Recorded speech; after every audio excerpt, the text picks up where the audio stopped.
He's coming soon.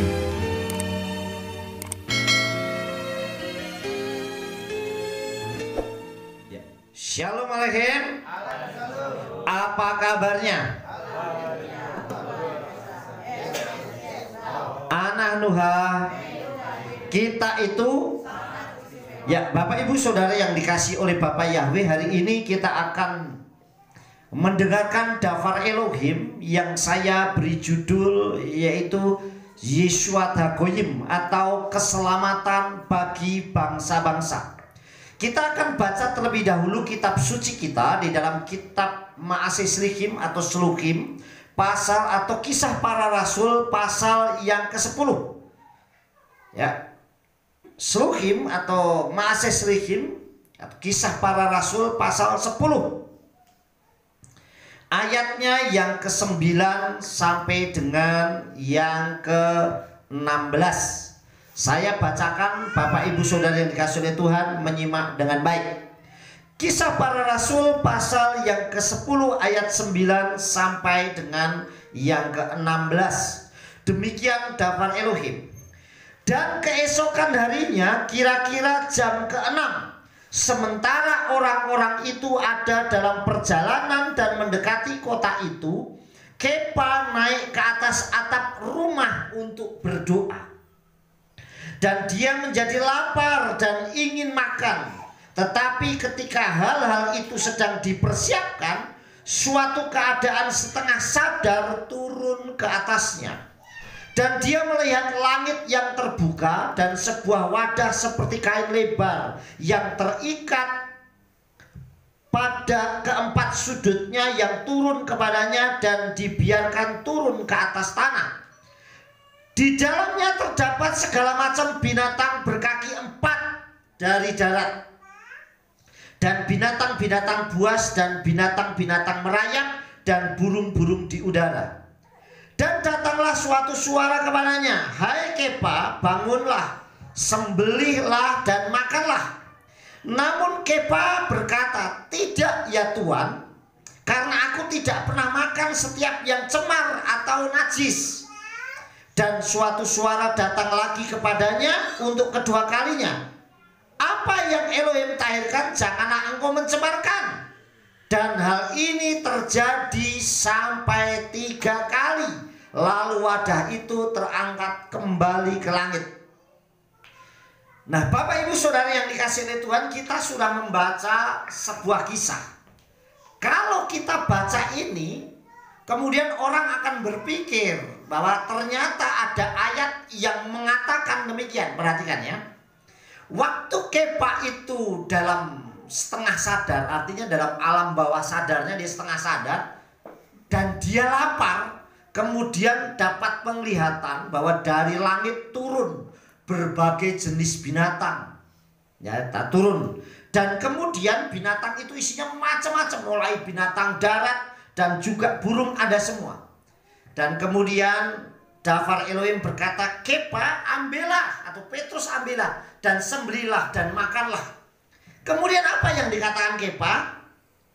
"Tidak ya Tuhan, karena aku tidak pernah makan setiap yang cemar dan najis." Artinya bahwa Kepa itu yang orang yang koser, makanannya makanan yang sesuai Dafar Elohim. Kemudian ayatnya berbunyi gini, "Dan suatu suara datang kembali kepadanya untuk kedua kali. Apa yang Elohim tahirkan, janganlah engkau mencemarkan." Nah, seakan-akan ayat ini saudara dipakai untuk bahwa makan apa saja itu bebas. Inilah yang terjadi.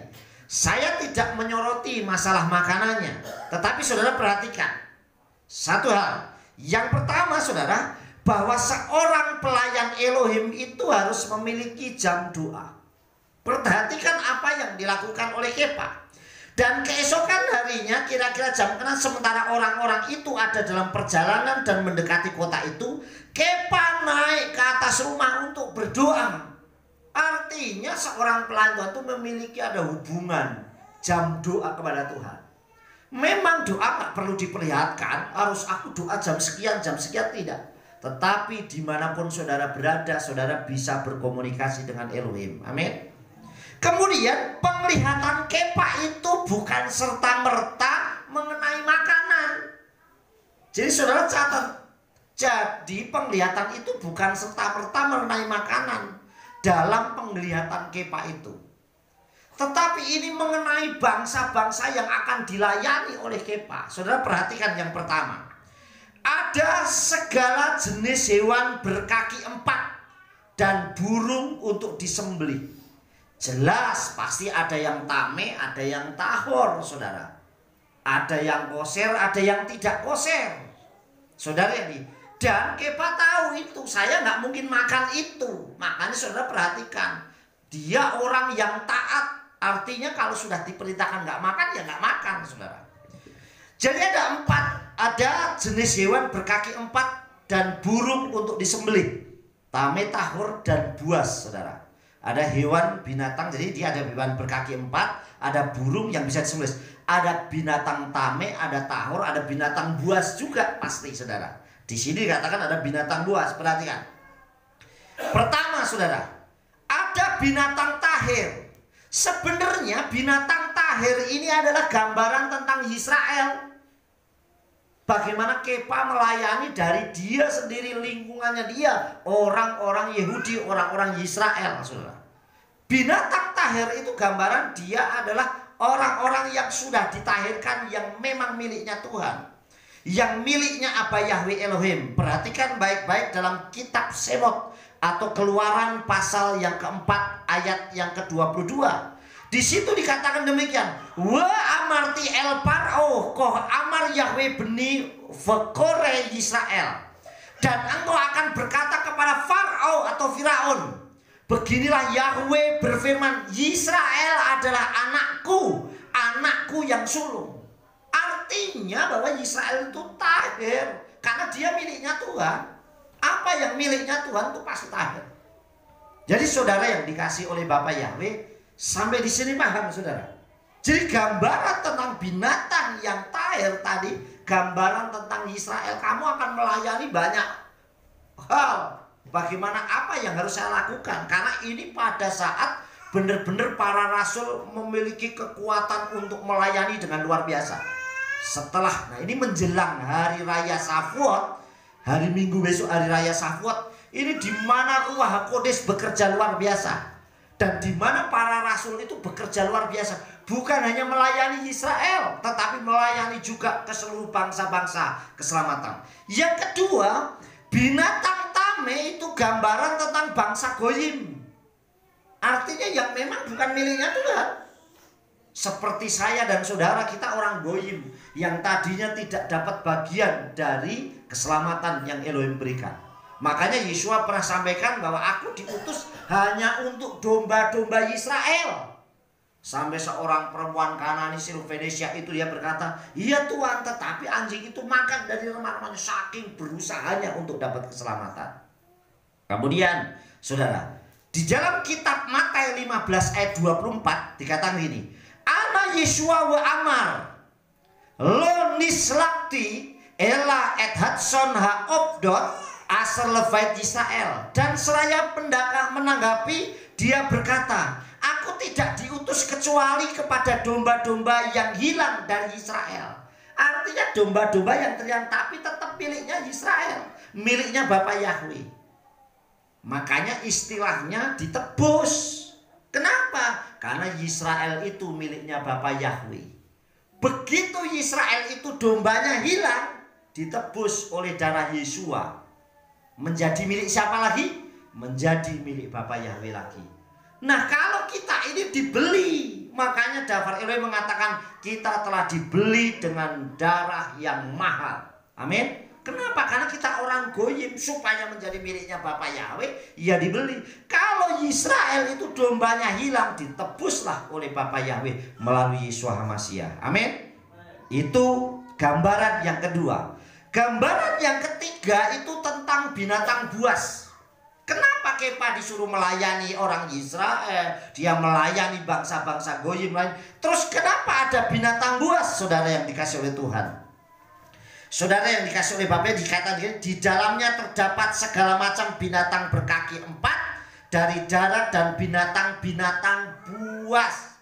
Kenapa ada binatang buas? Binatang buas adalah binatang, gambaran tentang binatang yang suka memakan binatang lain. Artinya saudara, ada orang yang suka makan orang lain, bukan orangnya yang dimakan, tetapi orang yang suka menganiaya orang yang memang seperti binatang buas. Artinya apa? Suka menghancurkan, suka memakan miliknya orang lain. Nah, inilah gambarannya binatang buas itu, saudara. Itulah yang terjadi. Kenapa Kepa disuruh seperti itu? Makanya ada istilah, ada orang istilahnya, wah barbar. Kenapa barbar? Barbar itu penangnya sendiri, dia nggak punya kasih, nggak peduli apapun. Nah, ini gambaran binatang buas itu seperti itu. Binatang buas itu ya seperti misalnya singa, harimau, hiena, serigala. Ini binatang buas yang memang suka memakan seperti itu. Jadi makan temannya sendiri, makan kanibal lah istilahnya, dia makan binatang yang lain. Nah, ini gambaran tentang manusia, orang yang suka memakan orang lain, orang yang suka memeras orang lain, orang yang suka menganiaya orang lain, orang yang suka menjajah orang lain. Di dalam kitab Misle atau Amsal pasal 1 ayat 19 dikatakan demikian. Ken arkhot hal botsea batsa et nefes bealeyiha, yang artinya demikianlah jalan setiap orang yang memperoleh keuntungan tidak jujur, yang mengambil nyawa orang lain. Nah, artinya suka merugikan orang lain, ini termasuk binatang buas. Demikianlah jalan setiap orang yang memperoleh keuntungan. Jadi ngambil keuntungannya dirinya sendiri. Untuk apa? Mengambil nyawa orang. Kayaknya enggak, tapi dia memeras orang lain. Dia korupsi punyanya orang lain. Makanya jauh itu lebih mengerikan hal-hal yang kayak gitu. Saya selalu ajarkan kalau memang itu haknya orang, jangan pernah tunda. Kenapa? Itu keringat orang yang kita harus hargai. Amin, saudara. Nah, jadi saudara dikasih oleh Bapak Yahweh, ini penglihatan pertama tentang Kepa. Jadi bukan serta-merta bahwa itu tentang makanan. Tapi kita harus pahami kemana Kepa itu diutus. Makanya sampai akhir hidupnya Kepa saja dia harus disalib dengan kepala terbalik di Roma. Artinya di luar Israel, bukan di Israel. Dia melayani bangsa-bangsa di sekitarnya. Itu poin yang pertama tentang gambaran, yaitu ada segala jenis binatang atau hewan berkaki 4, ada burung dan juga binatang buas. Yang kedua, jika Elohim menghendaki bangsa lain untuk diselamatkan, maka kita hanya bisa melakukan kehendaknya, nggak bisa protes, saudara. Artinya, saudara, dikatakan ayat 15, dan begitu si Kepa itu ngomong, aku nggak biasa makan yang nggak tahir, aku tidak biasa makan yang nggak najis. Artinya aku nggak biasa melayani orang di luar Israel. Tetapi Yahweh ngomong apa, saudara? Dapat Elohim, dan suatu suara datang lagi kepadanya untuk kedua kali. Apa yang Elohim tahirkan, jangan engkau mencemarkan. Artinya, nak, kita sudah dibeli oleh Yeshua, ya jangan dicemarkan lagi. Amin. Kalau kita sudah menjadi miliknya Yeshua, jangan kotori lagi, jangan kita berbuat dosa lagi. Amin. Siapapun, makanya supaya kita masuk menjadi satu keluarga, menjadi Beit Yeshua HaMashiach, keluarganya Yeshua HaMashiach. Amin. Itu yang kedua, saudara. Yang ketiga, semua akan kembali untuk kehormatan, kemuliaan Abba Yahweh Elohim. Artinya kalau kita mau melakukannya, semuanya yang dimuliakan itu Elohim. Amin. Yang dimuliakan itu Bapak. Lihat ayat 16. Dan hal itu terjadi sampai 3 kali wadah itu terangkat ke Samayim. Artinya apa? Bahwa nanti suatu saat nanti orang, baik itu orang Yahudi, orang Israel, itu orang Goyim, orang yang tadinya jahat suka itu, dia akan kembali kepada Bapa Yahweh. Amin. Mereka semuanya akan kembali. Tinggal kita seperti Kepa yang melayani, mau apa tidak. Nah, hari raya Shavuot yang sebentar lagi kita rayakan, besok malam jam 6 kita sudah memasuki Shavuot. Siap gak kita melakukan festival? Makanya besok saya memberikan judul Dafar Elohim besok itu Ruach Emet. Artinya roh kebenaran. Bener gak sih kita ngakunya orang Nasrani, ngakunya kita orang Kristen, ngakunya anak Tuhan, tapi ada roh kebenaran dalam hidup kita? Atau kebenaran itu masih tertutup sehingga saat disampaikan, Orang bilang, wah itu bukan untuk saya, dan saya nggak mau kebenaran itu, saudara. Buktinya saudara bahwa itu dikembalikan, artinya orang goyim bisa mengenal kebenaran. Satu, buktinya Cornelius orang Italia pun dia bisa bertobat. Amin. Jadi ada pertobatan. Kita lihat saudara yang dikasih oleh Bapak Yahweh. Perhatikan baik-baik di sini, di pasal yang ke-11, saudara, ya. Masih di pasal yang ke-11. Di situ dikatakan saudara yang dikasih oleh Bapak Yahweh, salah satunya. Nah, sebentar saya bacakan dulu.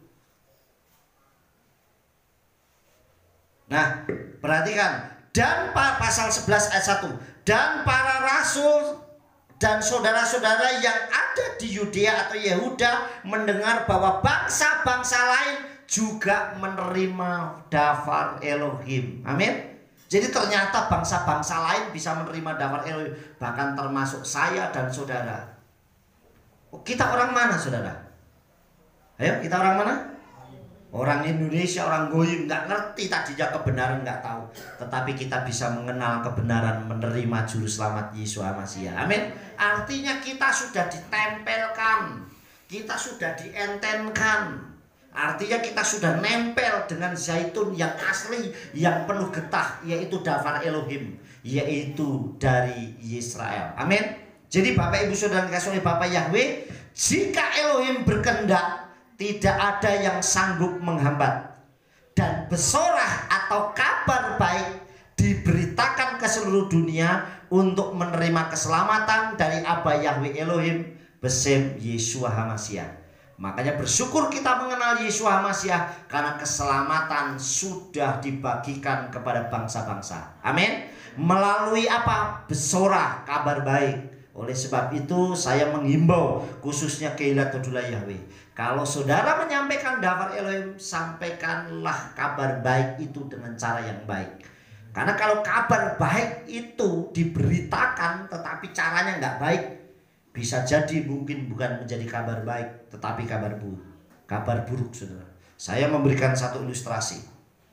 Saya punya kue yang enak nih. Ini sangat enak, lezat. Jadi orang kalau menikmati pasti pengen makan lagi kue yang enak ini. Istilahnya ta'im meot, kue yang sangat lezat. Kemudian saya bagikanlah kepada Ibu Olin atau Ibu Dili. Nah, dia suka banget kue yang saya berikan. Saudara yang kasih. Apalagi kalau makan, yang ngambil bukan jari satu, bisa 5. Artinya 5 potong, ambil saking sukanya. Tetapi sekali waktu kue yang enak ini saya berikan sama dia gini, dia nggak perlu minta, saya berikan nih makan. Kira-kira dia mau menerima nggak?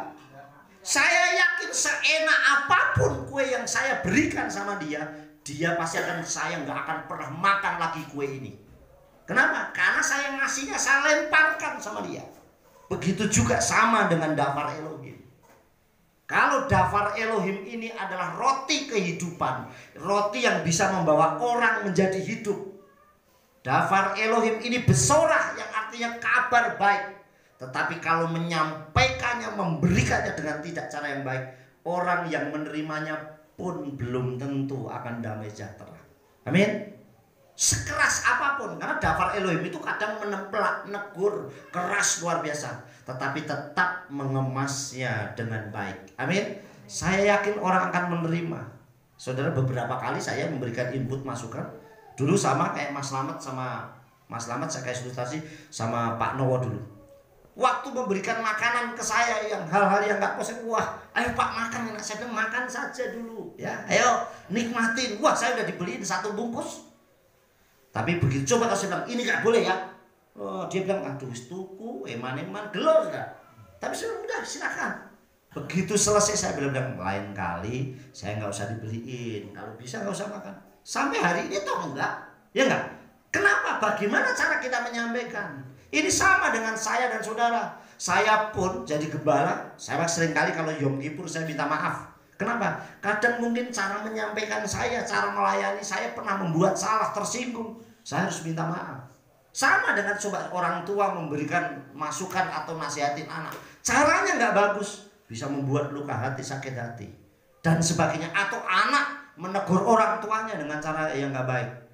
Makanya saya ini orang yang nggak suka ngegas. Saya itu digas dikit terus malas saya. Saya nggak suka. Jadi kalau ngomongnya nggak enak dikit saya mesti tegur. Kenapa masih begini? Dan tapi kalau saya sendiri yang ngegas, saya akan minta maaf. Saudara yang dikasih oleh Bapak Yahweh, saya tutup dengan satu kesaksian. Sekali waktu saudara, saya ke ladang. Ini satu kesaksian. Kisah nyata. Orangnya ada di sini. Sekali waktu kita lagi bersih-bersih nih. Saya, Ernest, Riel, ada Bugem, ada Imo. Nah, Riel ini iseng nih. Mengambil rumputnya sambil lari, loncat lagi. Sudah tahu ini tebing yang baru sudah diloncatin lah, badannya segede gitu ya ambrol lah.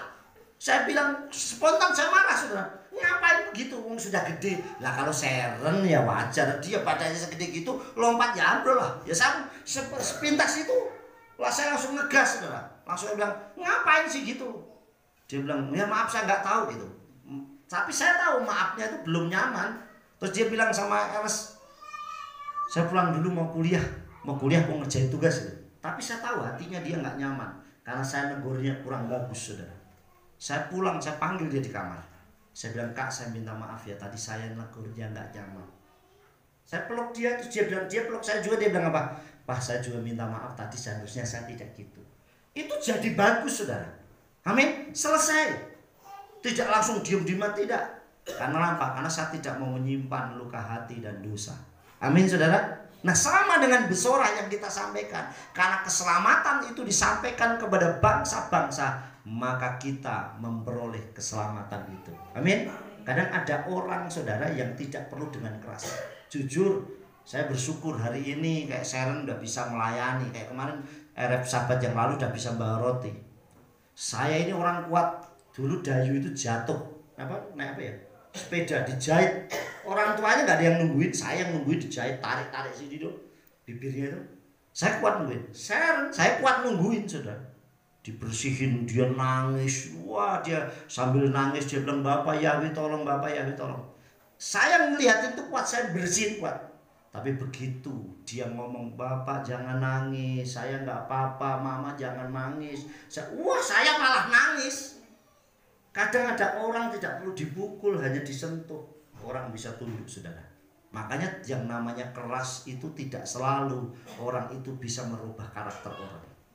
Batu yang keras ditetesin air terus sekali waktu bisa bolong.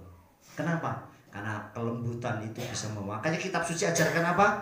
Janganlah membalas kejahatan dengan kejahatan, tapi kalah kejahatan dengan kebaikan, supaya engkau seperti menaruh bara api di atas kepalanya. Artinya itu tak buat ini seperti ini. Nah, keselamatan bangsa-bangsa lakukan seperti itu. Amin. Sukses besar buat kita semua. Abah Yahweh Elohim bersemi Yeshua Mashiach memberkati.